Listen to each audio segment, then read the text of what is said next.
करत करत अभ्यास के जड़मति होत सुजान, रसरी आवत जात के सिल पर परे निशान।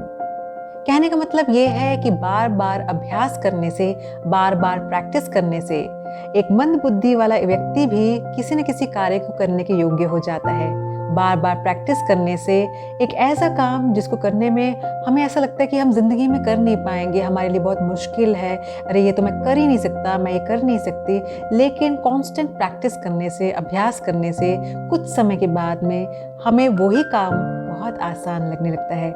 जिस प्रकार एक रस्सी जो बार बार एक शिला पे, मतलब एक किसी भी पत्थर पर जब रगड़ खाती है तो उस पत्थर पर भी निशान डाल देती है।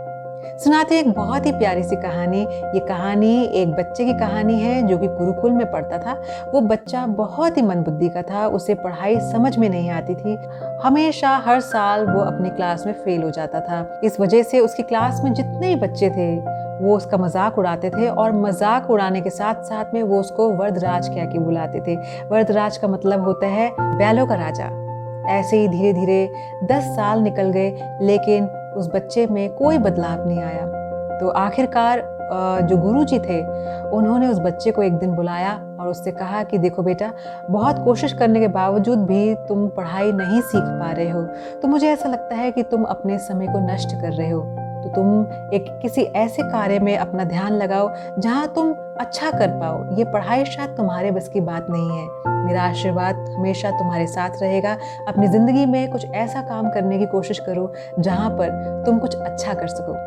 अब ये बात जब उस बच्चे ने सुनी तो उसे बहुत बुरा लगा, उसे बहुत मन में उसको दुख हुआ और वो बहुत मायूस होकर वहाँ से चला गया। और उसने ये सोचा कि अब मेरी ज़िंदगी में जीने का कोई मतलब नहीं है, मैं अपनी लाइफ में कुछ अच्छा नहीं कर पा रहा हूँ, मैं जो चीज़ें सीखनी चाहिए मैं उनको नहीं सीख पा रहा हूँ, मुझे अपने जीवन का अंत कर देना चाहिए। और इसी विचार के साथ वो एक जगह पर जाकर बैठ गया। और जब उसने ध्यान से देखा तो वहाँ पर एक कुआं लगा हुआ था। उसने देखा बार बार उस कुएं से पानी निकलता है, और वो रस्सी जो वहाँ लगी हुई थी वो बार बार उस पत्थर पर, कुएं का जो पत्थर था उस पर रगड़ खाती थी, और रगड़ खाने की वजह से उस पत्थर पर निशान पड़ रहा था। जब उसने इस चीज़ को बार बार देखा तो उसके मन में ये विचार आया कि रस्सी इतनी कोमल होती है और उसके बावजूद भी जब ये एक पत्थर पर निशान डाल सकती है, तो मैं क्यों नहीं बार बार अभ्यास करने से, मैं प्रैक्टिस अगर मैं बार बार करूँगा तो शायद मुझे भी पढ़ाई आ जाए। तो उसका जो नज़रिया था तुरंत बदल गया। वो फटाफट भागा भागा अपने गुरुजी के पास गया और उसने कहा कि मैं कुछ समय आपके पास रहना चाहता हूँ, मैं दोबारा से एक कोशिश करना चाहता हूँ। गुरुजी बहुत खुश हुए उसकी बात सुनकर, और उन्होंने उस बालक को, उस बच्चे को एक मौका फिर से दे दिया। अब उस बच्चे में कहीं से वो एक ऐसी लगन जाग गई थी कि उसने पूरा जो अपना दिमाग था वो उस पढ़ाई में लगा दिया। अब उसे ये भी होश नहीं रहती थी कि किस वक्त खाना है, सोना है।